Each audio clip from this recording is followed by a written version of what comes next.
In my view, and here I'm not going to be politically correct, You're but not. if you are threatened by a huge neighbor for over 100 years, and you do not think that that threat should be put behind you once and for all in a peaceful way and in the most acceptable way known to humanity, then something has got to be crazy with you. If you do not understand the importance of a yes vote in this kind of circumstance, especially given the fact that this is an existential issue, this is not a game we are playing. And this is not an issue where we have a second or third chance. This is one chance. You know how long it took us to get to this point? Almost 100 years. Are we going to blow it? And is there anybody who is offering any rational, valid reason why we should want to blow it? You got to be crazy. That's how I see it. Now, I'm not speaking so much as foreign minister as I'm speaking as Wilfred Elrington, who has spent the better part of 6 decades fighting to have this Belize-Guatemala issue resolved. The British invited them to go to the ICJ from the 1930s. We never wavered from that position. I never one day thought that we had any better solution than going to the ICJ.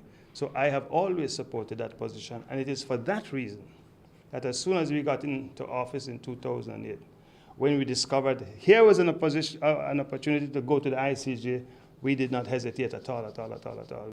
We hope that we get their attention because the United States taxpayers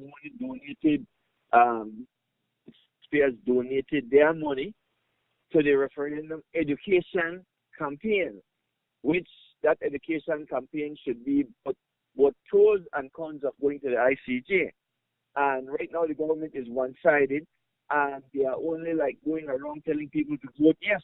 There's nobody on the referendum education committee that explains to the people what are the risks of losing a part of our territory if we go to the ICJ.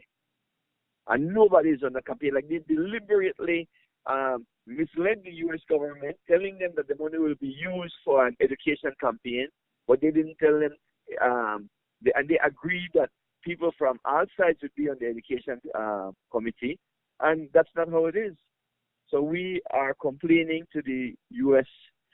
State Department that, the Belize government is misusing their funds. So you guys would then hope that they would reach out to the government and Yeah, we are hoping that they will let the government know, well, you have lied to the U.S. government, and if you don't correct it, then they ask back for the money because it's not being used what it is for. and so you guys ultimately would want to see We other want to see, persons on that committee. yeah, we're saying, okay, let's have a free and fair education campaign. Now, have you guys identified anyone or believe you see people who are fitting to? Yeah, well, people have expressed interest on being on it. They know who would be on it.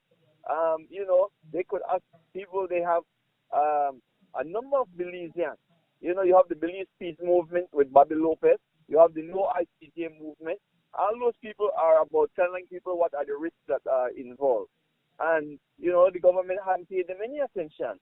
And when they agreed to have an education referendum campaign, it is to educate the people about the pros and cons of going to the ICJ, and that has never been done.